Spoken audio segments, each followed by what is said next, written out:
What's up, y'all? If you struggle with flawless eyeshadow, you can't seem to get your eyeshadow looking like the video you've watched or the picture you see, then you want to keep watching because your eyeshadow brushes matter. And today I'm going to talk you through why they matter, what about it matters that makes your eyeshadow pop, that makes your eyeshadow blend, and makes your eyeshadow captivating. So, come on in and join me. If you're new here, my name is Z, and I am your melanin makeup coach. There are so many Black women who struggle with doing their makeup at home. They get lost in YouTube land. They're frustrated, they're confused, they're overwhelmed.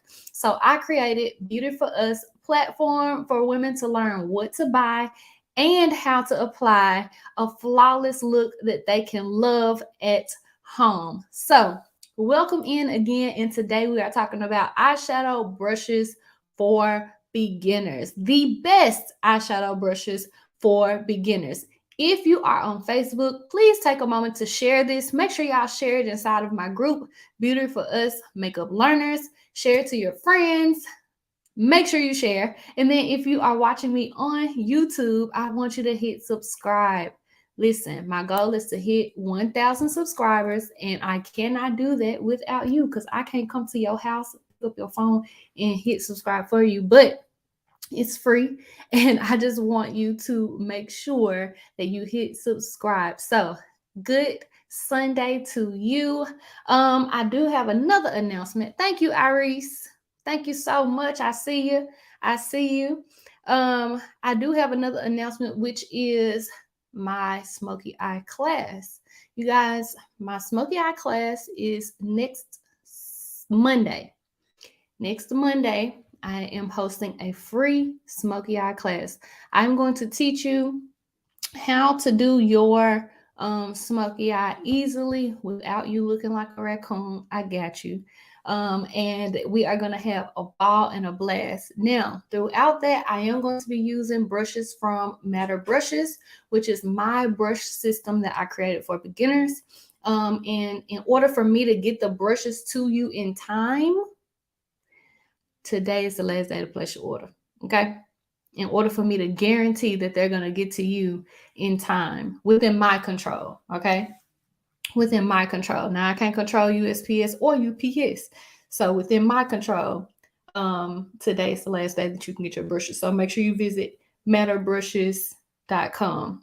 Hey, Elizabeth. Hello, Tamika. Hello, Vanetta. Thank y'all so much for joining. Happy Sunday. Yeah, I went to church. I have not gone to the building of the church in 2 years. I cannot believe I'm saying it. I'm talking about into a service. Not that I haven't been to any church, but into my church's in-person service. I have not been in 2 years, and I went today. And I'm telling you, it feels so good. It just feels so good. It feels so good. I wasn't distracted. I wasn't at home watching and folding clothes. I wasn't scrolling through Instagram and watching at the same time. My focus was just on the service. So it just feels so good. So I encourage you, if you haven't been to the building, go ahead, get to the building. If you got to put your mask on, put your mask on. Did y'all know COVID is coming back? COVID is coming back, okay? I know several people who have COVID, all right? So it is coming back, and make sure that you are protecting yourself um, because it does not play nice. All right, are y'all ready? Are you ready? Are you ready? Okay. So today I'm talking about eyeshadow brushes and the best eyeshadow brushes for beginners. And what I want to do, which I made these brushes for beginners, which is the Matter Brush Set. I just want to explain why each one of those are important and what they actually mean for your makeup. The reason why maybe you're not getting the makeup look you want, all those things. We're going to talk about the shape, the hairs, all those things. So the first thing I'm going to break down is the buildup or makeup of a brush. All right. So when you're looking at a brush, you have the brush hairs. You have this part, the gold part is a ferrule. And then you have the handle, which can be wood or it can be plastic. All right. You have hairs, the ferrule, and then you have the handle, which can be wood or plastic. All right. Your hairs, let's start at the top. Or outside the bottom. So your handle can be wood or plastic. Your ferrule can be aluminum, some kind of metal. It can also be plastic as well, but most of the time it is metal. And then now let's talk to you about your hairs. The hairs are really important. So I'm going to hold up these two brushes right here. The difference between the hairs. All right. One is natural hairs. All right. Natural hairs just means that it comes from some kind of animal. And then you have synthetic hairs. Synthetic hairs means that it's fabricated. So it's not real hair. It means that it's fake. Okay. With it being fake or synthetic, these brushes, the synthetic hairs are a lot smoother. The texture of this has a little bit more slip to it versus this natural hairs typically have cuticles, right? So cuticles can make a hair kind of have some kind of texture where it's not as smooth. And you really have to have a really close eye to be able to tell exactly that. But the synthetic hairs have more of a slip. All right. Your synthetic brushes are good for liquids and creams. Liquids and creams. So it has more slip for a liquid or a cream. Your natural hairs are good for powder. Natural hairs are good for your powders, all right? Which is why we prefer to use natural hairs right here. We prefer to use natural hairs for eyeshadow. Now, natural hairs and synthetic hairs can come in different colors, all right? The hairs can come in different colors. That doesn't mean the hairs are different per se, but they all can come in different colors. So you may see white, you may see like brown or dark brown. With synthetic hairs, you can see all white, you can see all dark brown or black. Both can come in different colors, okay? But the most important thing to remember is that your synthetic hairs on your brushes are for liquids and creams. A huge mistake that I see beginners making is that you're using this fluffy brush right here trying to blend in your eyeshadow, and your eyeshadow is not blending because you have the wrong brush hairs. Okay, these brush hairs again are made for liquid and cream, so that's why on both ends they have the same type of hairs. They have synthetic hairs on this end, synthetic hairs on this end, because this brush specifically, if y'all can see that up close, this brush specifically is for concealer or corrector, which is a liquid or cream product. All right. So I'm going to put my concealer underneath my brow when I get ready to do my eyeshadow. I'm putting it right there underneath my brow, and I'm going to flip it and buff my concealer out with this end because it's fluffy, right? I can also place concealer or corrector underneath my eyes, and I can buff it out with this side. Now, you could use a sponge on your face to do that, but your sponge is going to absorb the product versus a brush. This is going to have a slip. So it's not going to absorb it. It's just going to move it and buff it wherever you put. Does that make sense? I know I'm hitting y'all with some real knowledge today, okay? That's why you can't just use any brushes. You can't just pick up the same brush and expect to get flawless results because it may not be the right shape or tool. All right, now let's move on to a blending brush. Now, a lot of brushes are labeled blending brush, but not all of them are shaped for blending, right? Or they're not descriptive on what to blend. But this specific brush is from the Matte Brush set, and specifically it tells you it's the matte crease transition. So when you apply it, you can see that the tip is rounded off at the top, but the sides are still tapered, but it still has a round end at the top. I have seen some brushes, I don't have any of my old brushes here. But I've seen some brushes that have more of a tip at the top. It looks like this, but it's just more pointed at the top. The problem with that is when you have more of a point, you're going to get something, a really sharp line. And you want the top of your brush to be rounded so that it can automatically buff out any of that crease color that you put in your eyes so that you can blend much better. Now, this is not anything that people are teaching everyday women, right? They just go get this brush, get this brush. So when you lose a brush, and you are scrambling to find another brush, if you're using a brush, okay, then you want to pick up the right one so that your eyeshadow can blend. All right, the next brush is going to be the matte outer V brush. All right, the purpose of this brush is to apply color to the outer portion of the eye. So this brush is also a blending brush just because the bristles are they are a little bit longer, but this one is a little flat. So you have it pinched right here to make it a little bit flatter. So you can use this two ways. You can use it by patting the color on, or you can turn it on its side and buff a color out. So that's what I love about the shape of this brush. Let me just blend in real quick.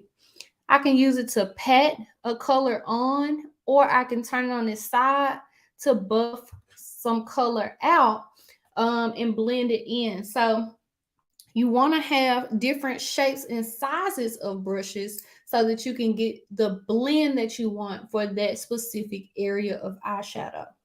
Okay, so pay attention to the length. This one is a lot longer. If the hairs go out, then that's what it's going to do to the product. If the hairs go out, that's what it's doing to the product. It's pushing that product out, blending it out. If the hairs are tighter in, then it's going to keep that product in one spot, because the tighter the hairs, that's how compact that application is going to be. Does that make sense? Y'all talk to me in the comments because y'all quiet today. Are y'all multitasking? I'm just asking. Okay. The next brush is to apply your base or lid color. Now, base is a cream product, right? Base is either a cream or some kind of liquid product, and these are natural hairs. However, sometimes you can use a brush for multiple purposes if it's not going to interrupt the result of what you're doing. So because this brush is flat, I did not want to add another brush just for you to pick up and use to apply your base. Everybody might not use that, but you can apply your lid color, which is eyeshadow, which is a form of powder. This is a natural hair brush, so it can pick up and place powder. Again, these brushes are tightly packed together, so they're going to tightly pack color on the lid. This is not a blending brush, so it's not going to blend things out. It's not going to make everything look gradient or anything like that. It's just literally going to pack the color on. So that's different from using a brush like this to place your eyeshadow. Some people use a blending brush like this to try to put on color, which it could work. However, it's not packing on that color. This brush's purpose is to spread out color. We know that because the brush's bristles are spreading out. Versus a brush like this, hairs are closer, so it's going to pack that color on. Two different motions. You got a motion like this that's spreading out, and then you're going to pack a color on. All right. I'm going to put that one down. Now I'm going to move on to the most essential brush, in my opinion, the brush that people slip up. When I'm looking at brush sets, I'm like, yeah, I missed the mark. And this is why. This brush right here is for you to blend harsh lines. simple. Blend harsh lines. It has one job.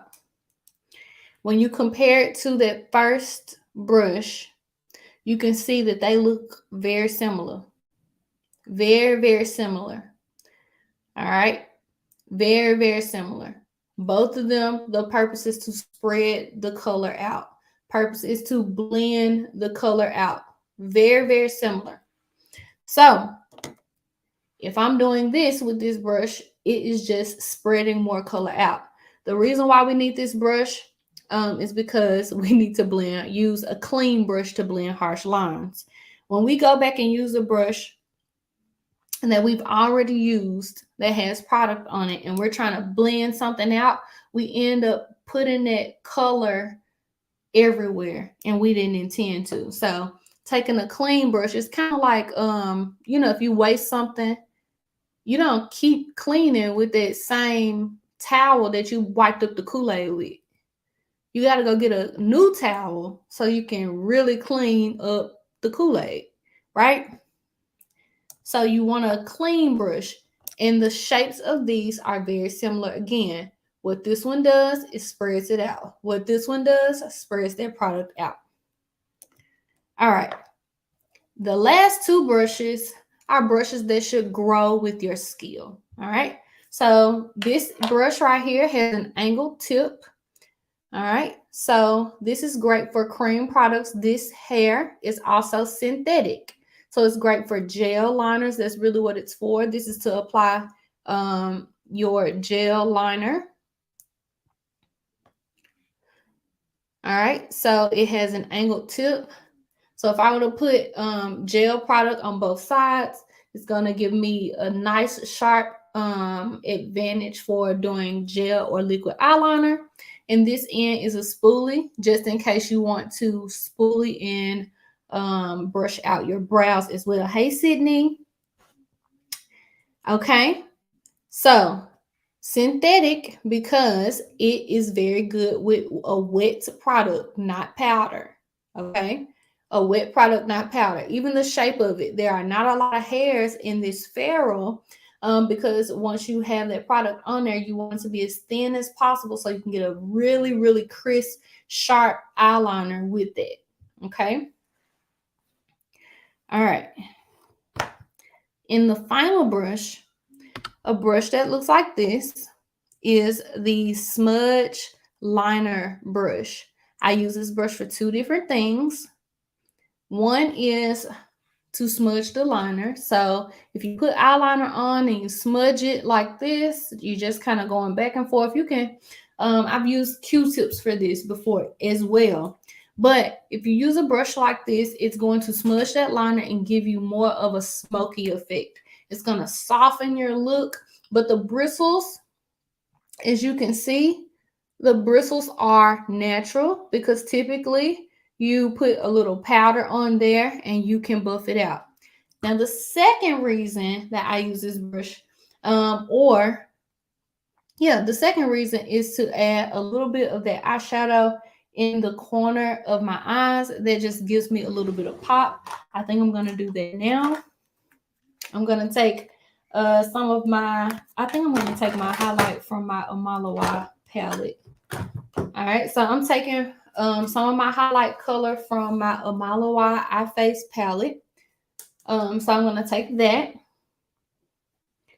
and I'm going to place it in the corner here and in the corner there, but it's small enough to get into the corners of my eyes to add just a little pop and draw light to my eyes. So you can use this brush for that as well. So those are 7 eyeshadow brushes that are essential for beginners, especially those who want to learn how to do their eyeshadow like a pro. Now, I know that we're accustomed to Q-tips, so the little sponge that comes into the pack. When you're ready to upgrade, then you want to upgrade to a set that is going to complement your goal. And your goal is to get flawless eyeshadow and be able to master it, but you have to have the right tools. I cannot cook a Sunday dinner on one miniature stovetop. I can't do it now unless I'm doing a one pot shop, and don't nobody want a one pot shop for Sunday dinner. But in order for me to cook a nice Sunday dinner, I need 4 eyes. I need 4 that I can work from, right? So in order for me to do a captivating eyeshadow look, one that I would love, one that would give me so many compliments, I have to have the right tools. And so the right tools, of course, I have put them right here inside of the matter brush set. And I'm just starting to call this a system because these brushes are numbered in order so that you can see what's your first, second, and third and fourth step when it comes to your eyeshadow. Your steps are here and you have the right tool here to accomplish the look that you want. So I want you to take a moment to visit matterbrushes.com, grab yours, and then I want you to sign up for my smoky eye class. The smoky eye class, y'all, is next Monday, not tomorrow. Look, not tomorrow, but next Monday. So next Monday, we are going to have a smoky eye class, and we will be using these brushes. Now, you don't have to have the brushes to join the smoky eye class, but you will, if you want to participate, need some kind of brushes so that you can follow along. All right? You need some kind of brushes so that you can follow along. I understand everybody is not ready to purchase these brushes, and that's fine. I do want to mention too that Afterpay is available. So matterbrushes.com, you can get 15% off if you use the code SMOKEY15. So SMOKEY 15 to get 15% off. And I will be shipping your orders out, but today is the last day for you to grab your brushes. All right. Today is the last day for you to grab your brushes in order for me to get them to you in time for class on my end. Okay. I can't control USPS or UPS. Okay. So make sure you hop in and get your brushes. Let me know if you have any questions. This food is smelling amazing. Okay. My fiance, y'all. I got a whole fiance. But anyway, he is in there cooking. We having roast today, corn, green beans, macaroni, cornbread. Whew, I'm ready to eat. I am ready to eat. I skipped breakfast, went to church, and now I'm home ready to eat. And I just thank God for a man that can cook. And he can cook for real. He cook like somebody grandma. But anyway, all right. If you guys do not have any questions, make sure you sign up for class, beautyforusclass.com. Make sure you grab your brushes at matterbrushes.com. And if you are not receiving my text, yeah, get on my text list. The number is like right there. Get on my text list because you are missing out if you are not on my text list. I send some goodies. I make sure that you guys are informed about when I'm live so you won't miss a class if it's something that you want to learn. I get a feel of what you need to learn. So make sure you're on the text list. Other than that, you guys have a fantastic Sunday. And I will see you guys this week. This week is going to be a lot of fun. So stay tuned to your text messages and your email. Talk to y'all soon.